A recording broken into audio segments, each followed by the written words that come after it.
Every day's a chance you can do something amazing to feel your passion blazing and shine. Paint with every vision, dance in new directions, explode to new heights in your mind. I will rise up with you today. Lift up my voice and boldly say, we are the ones we've been waiting for.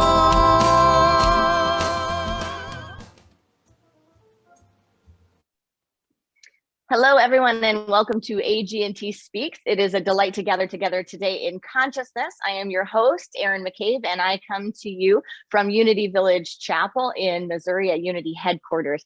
We come to you each week as your AGNT Leadership Council, led by the Reverend Dr. Michael Beckwith, and we come to you with a conscious conversation or a mindful message so that we can engage in the practice together. So thank you for being here. If you're new to AGNT Speaks, we invite you into the Zoom room. After every broadcast, we connect for a little bit in the Zoom room so you can ask questions of our panel, our guests today, so that you can dive deeper into what's going on in your life and attend your life with spiritual solutions and spiritual perspectives. So thank you everyone for being here. To find out information on how to hop into the Zoom room, you just register at the event where you see this broadcast streaming. So with that, it is just my honor. Reverend Dr. Michael, you are here today. It is so great every time to have a conversation with us. You lift us up, and your leadership is inspiring and centered, and we are all grateful. So on behalf of everyone that is with us here today, we thank you for being here. You are the founder and spiritual director of Agape International in California and worldwide. There are so many that participate in this community, and if you want to find out more about that community, you can hop on the website and find Agape, and you can stream every Sunday wherever you are and connect with this incredible spiritual community that has no walls. So with that being said, our conversation today is just going to kick off with the idea from the Season for Nonviolence. With the Season for Nonviolence, today we are talking about care and compassion. So Michael, what do you have for us for today? Erin, thank you so much just for hosting this on a regular basis and touching so many people who want to be engaged in a higher conversation. Basically our conversation determines the thoughts we obtain in our awareness, and that shapes perception, and then perception shapes our experience. So as individuals are coming on to this conversation from the Association for Global New Thought, we're holding the space that we are able to activate insights and revelations that expand our awareness so that our collective experience changes little by little based on what's going on. So I appreciate you and your earnestness in continuing to host this. As you indicated, this is, you're doing a great job. So as you've indicated, we are in the midst, beginning of our season for nonviolence. And today we're looking at care and compassion. And when I consider compassion, I always say that compassion is one of the highest forms of love, because it is often the understanding of the lack of understanding. Meaning that we're able to have compassion for individuals that we may not agree with, individuals that may be temporarily destructive or are walking down the path of nefarious deeds or whatever the case may be. And compassion does not hold the space that you necessarily like what a person's doing. But compassion, one, alleviates a suffering, and compassion, two, allows us to walk in the moccasins of another individual. So sympathy would say, I know how you feel. Empathy says, I'll feel for you. Compassion says, I'm seeking to alleviate suffering. I'm not trying to get into your emotional content. I'm seeking to alleviate suffering. So compassion has different tentacles to it, but it's a really high state of love. I can remember when I was a Boy Scout, me and my friend Reggie were on our way home from a Boy Scout meeting. He later changed his name to Nirvana, and people probably know him as Reverend Nirvana Gale. But we were little kids. We were in the Boy Scouts together. And on the way home, we saw this smoke coming out of this house. And we rushed, we could see there was a fire in the house, and there was a man laying on this couch unconscious, and dogs were barking. And so we tried to wake him up. We couldn't wake him up. So we went to a couple of neighbors, and finally a neighbor allowed us to come in. And then obviously this is way before cell phones and all that kind of technology. And a neighbor allowed us to go in the house, and we called the fire department. We ran back to where the fire was, and we were directing the fire department to where the fire was. And, you know, we're little kids, and we're thinking, oh my God, we're going to get a Boy Scout pin for this. And, you know, we're saving somebody's life and all of this. And when the fireman jumped off the fire truck, he looked at us, he said, get out of the way, you little, he called us the N-word, you know, get out of the way. Oh. You know, and so we're like 12 and 13 years old. We're like so vulnerable, we're so open. And he's, get out of the way. And we stayed there long enough to see them break down the door, bring the guy out on a stretcher, save the dogs, and put out the fire. And so on the way home, Reggie and I, we didn't say anything. We were like in shock. But by the time we got home, we had torn off our Boy Scout patches, and we never went back to another Boy Scout meeting.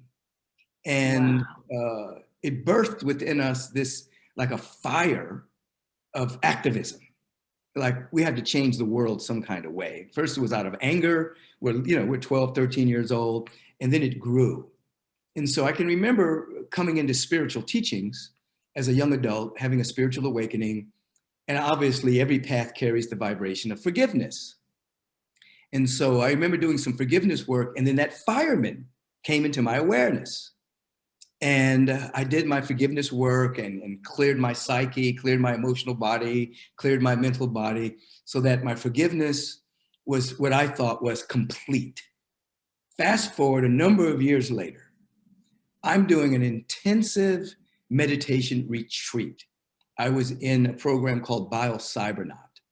You have polygraph connection, you have biofeedback, and you instantly know whether you're in meditation or you're out of it.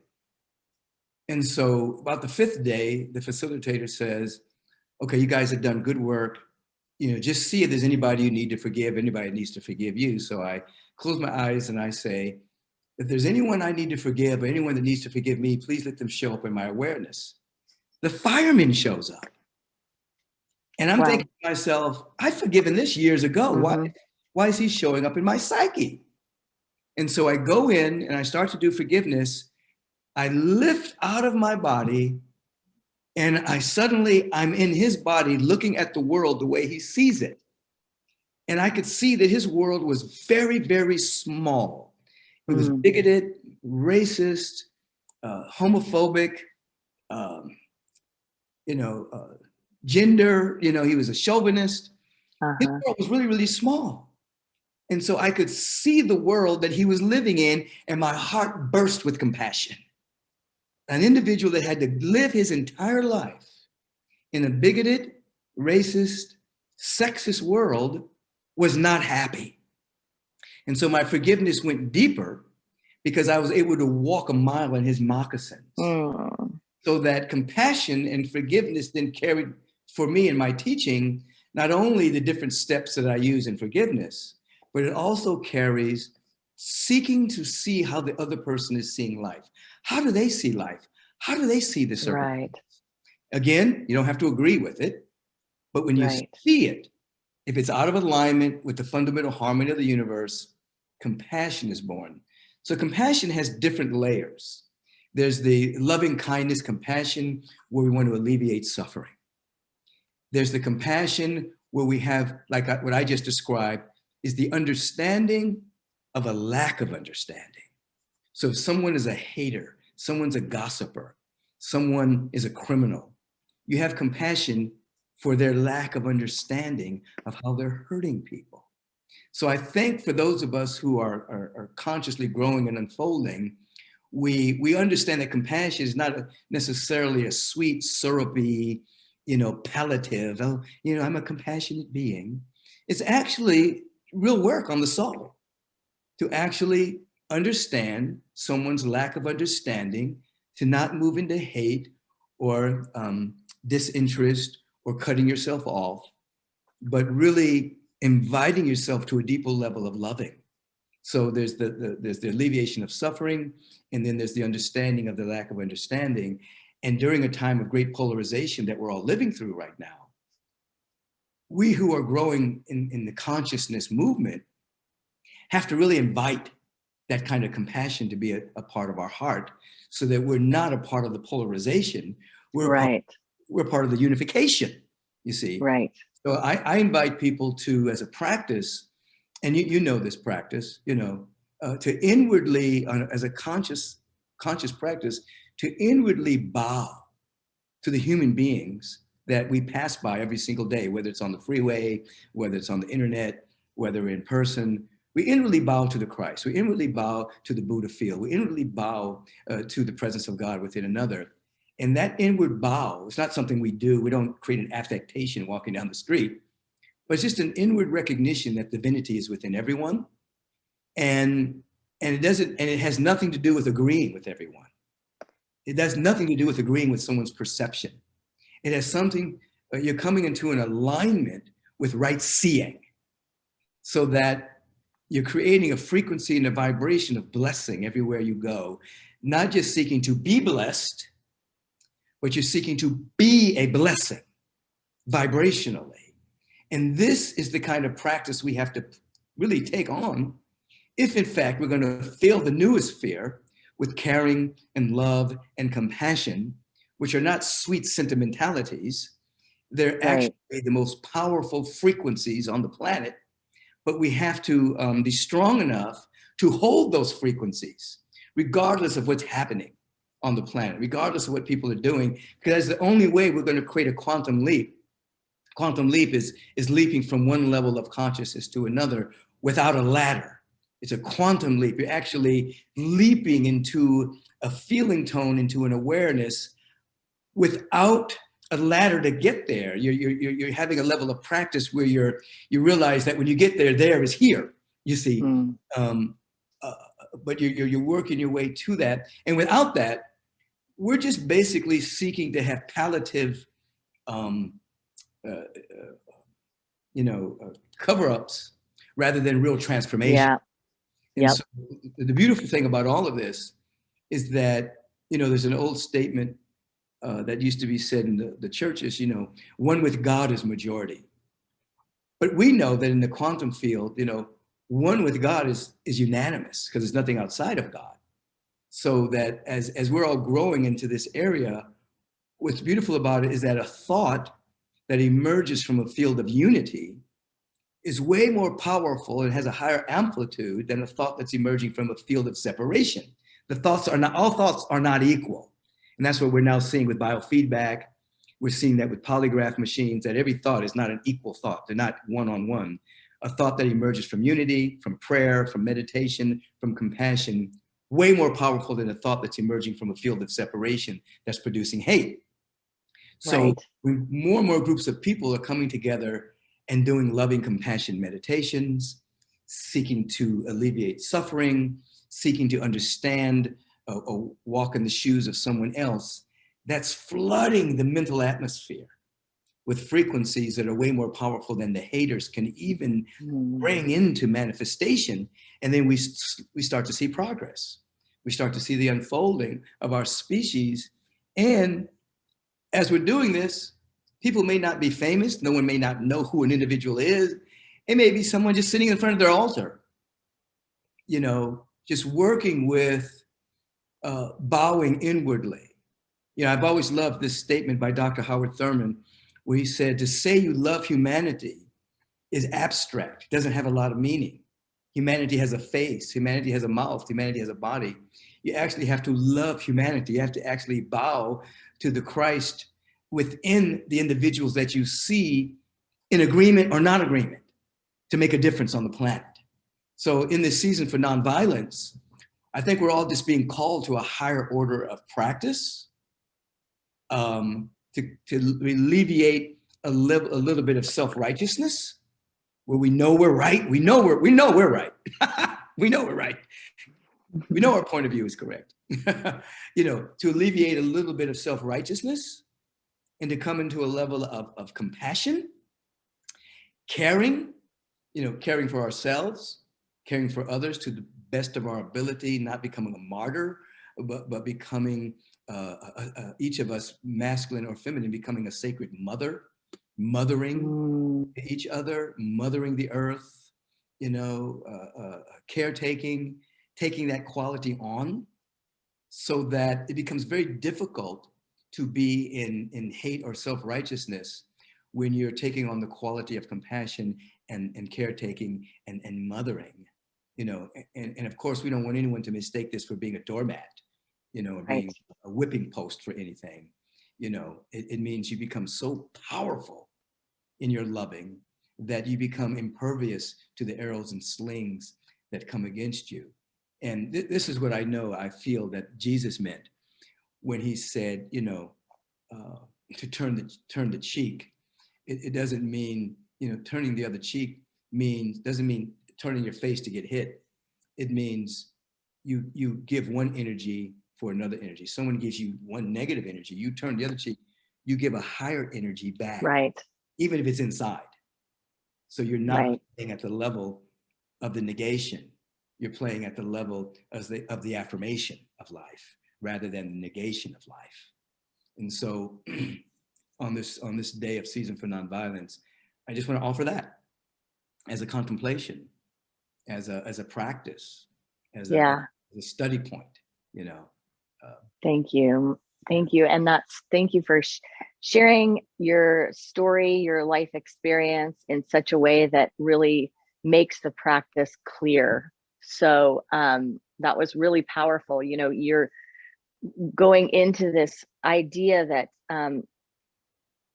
if we want to take that quantum leap, if we want to be lifted out of something, then we can't stay in the field of what it is inviting us into. So if there is a harmful and negative, a discord experience, if we allow that to move us into hate, move us into suffering, move us into our own limitations, then we are meeting it. We are actually harmonizing with it rather than lifting ourselves out. And so that healing work can be coming from the higher perspective, and that's a vulnerable practice to say I'm willing to, rather than be a victim or receive what someone else is inviting me into unconsciously and merge with it.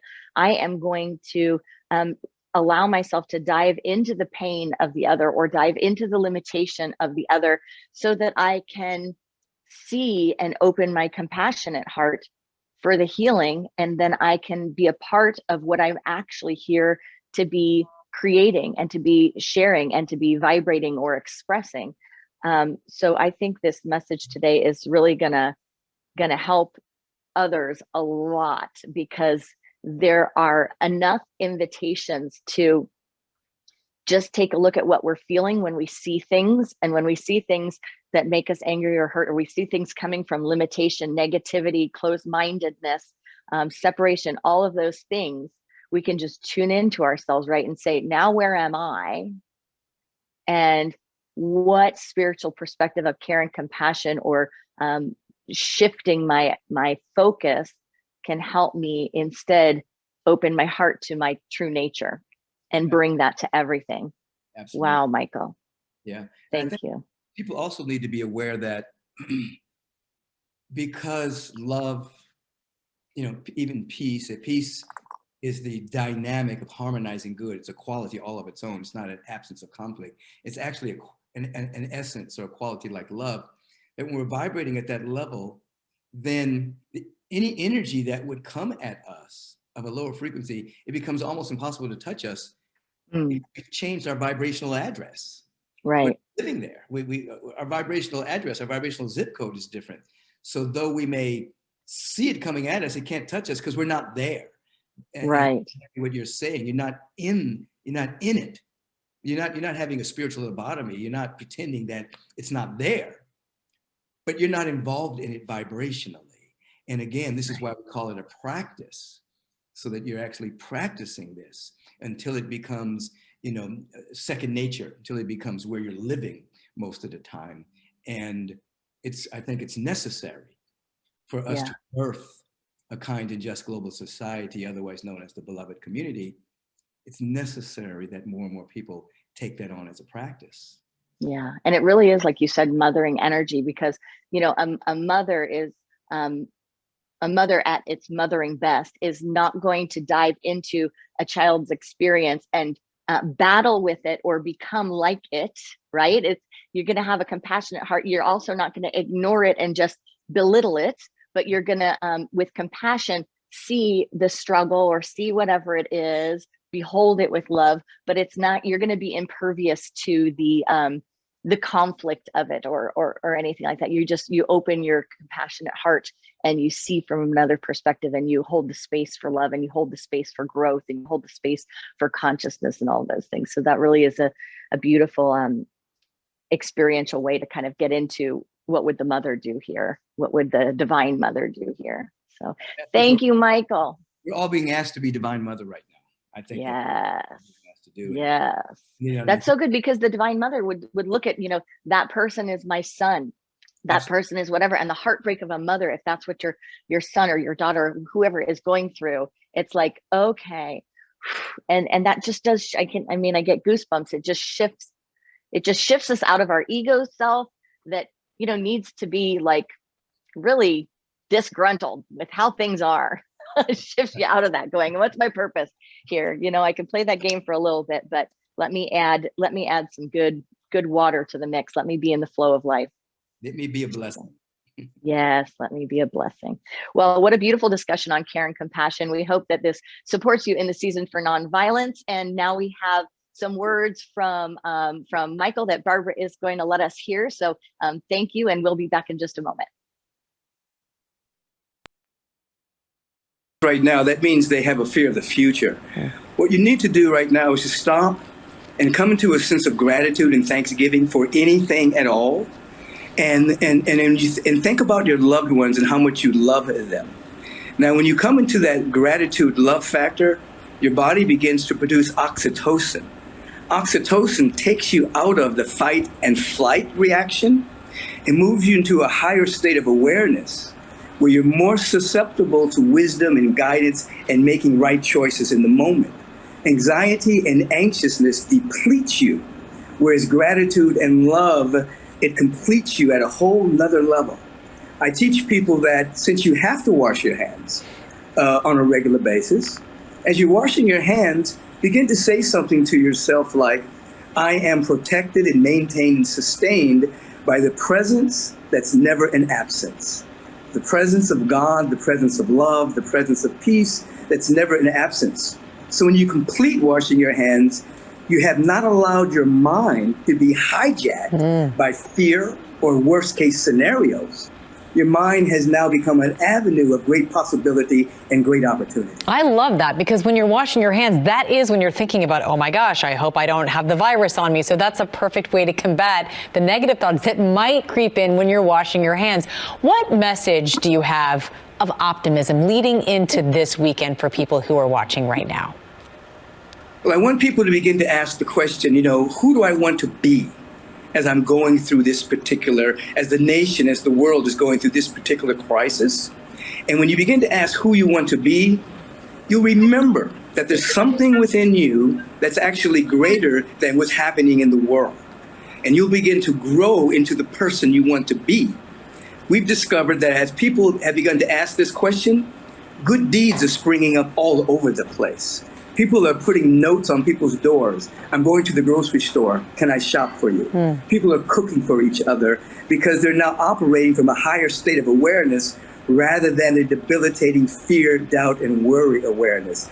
I want people to know that we're going to get through this, that our immune systems are becoming stronger by what we're doing, particularly in the faith community, and that not to create worst case scenarios. Create scenarios in your mind where there are opportunities, great possibilities, and each of us growing to become better individuals. I love that. Who do we want to be? Michael Beckwith, thank you so much. We certainly appreciate that guidance you've given us heading into the weekend. Thank you for those words from that interview with Michael. And thank you for joining us for this broadcast of AGNT Speaks. We will see you next week. I invite you to check out the webpage at agnt.today. You can find the link there so you can figure out how you want to get involved. There are so many resources on that website for you to participate with. And you may want to consider today supporting the consciousness and the work that is AGNT. You'll also find a link to our leadership page where you can learn more about all of the leaders on the core council of AGNT, and you'll find the links to the spiritual center. So you'll be able to link to Sunday sermons with Dr. Beckwith, with all of our leaders. Many of us participate in spiritual community every week. So you can find us on Sundays and anytime during the week. So dive into that page. It is there to support you, and we will see you next week. If you want to hop into the Zoom room for a quick chat, come on over. Namaste.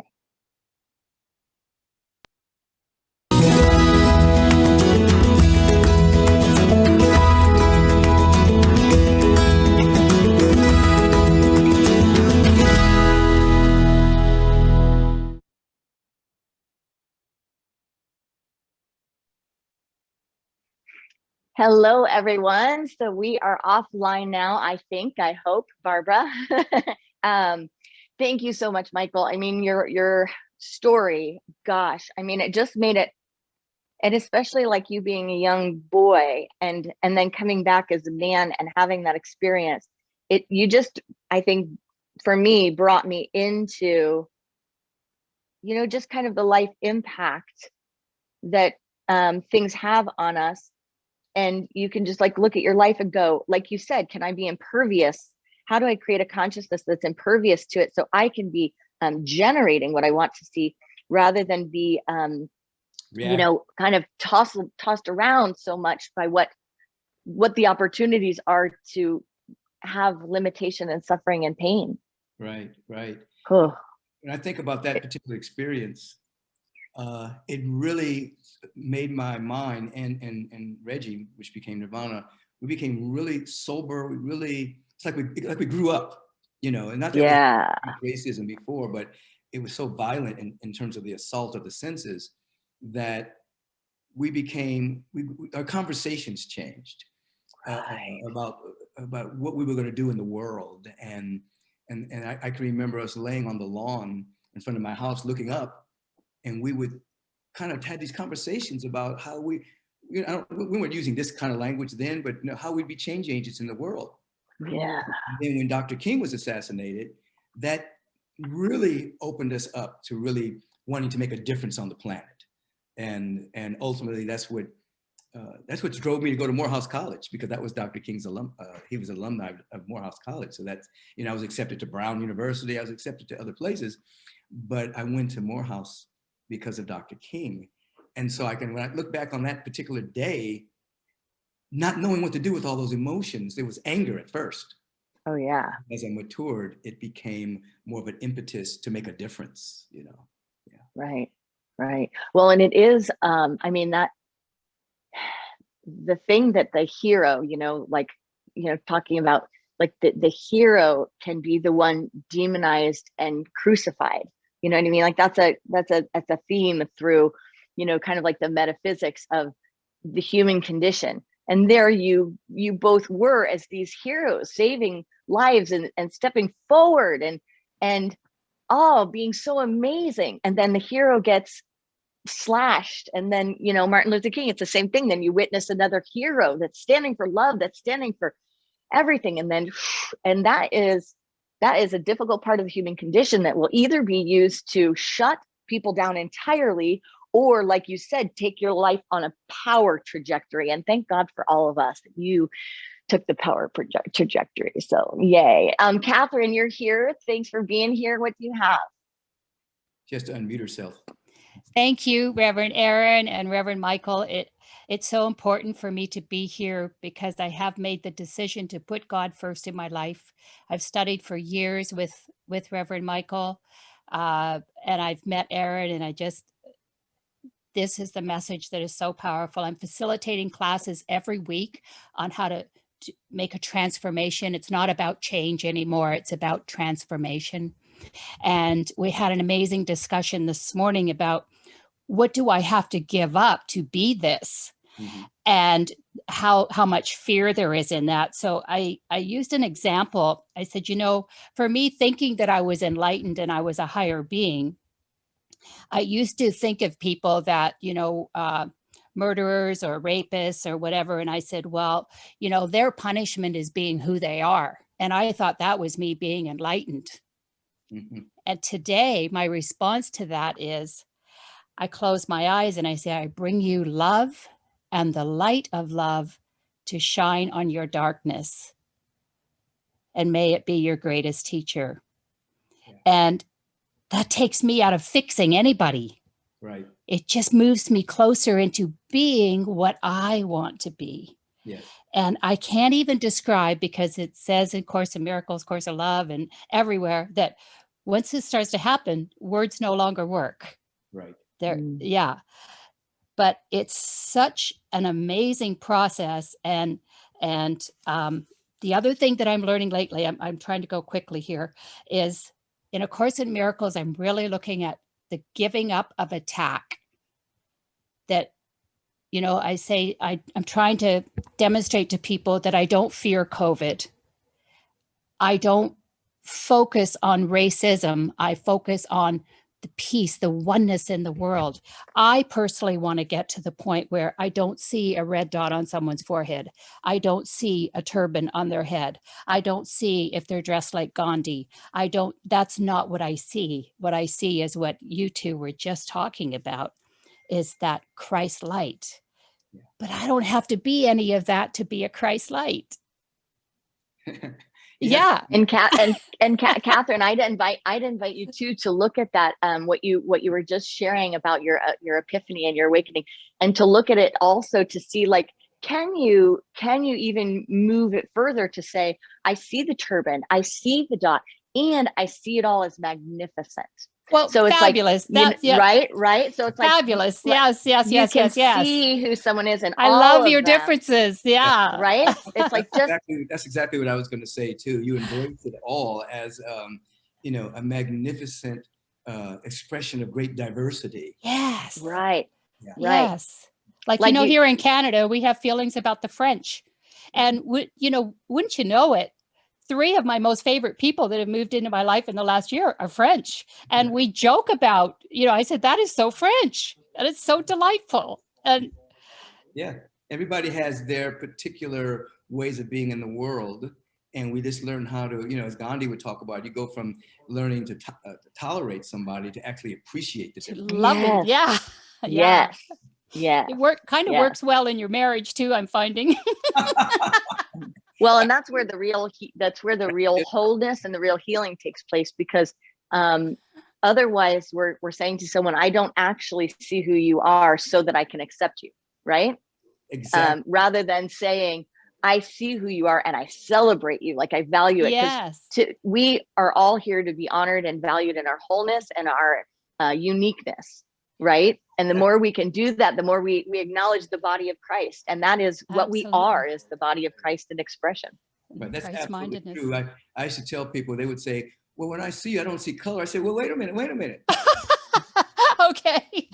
I stand corrected. And that was beautiful, because that is what I was really saying. I have color. Yeah. I want to see this. You just want to appreciate it. I don't want to be resistant to it. Yeah. In any way. Right. Yeah. Right. Yes. Beautiful. Well, thank you, Katherine. And I'm so glad that you're here. And thank you to all the leaders who join us here and everyone that's part of this consciousness. We're glad to be able to offer this together. We're glad to be able to support you where you are. So we will see you next week. And Reverend Dr. Michael, giving you an iPad hug. Love you. Mwah. Love you. Thank you so much. Thank you all for being here. Bye-bye.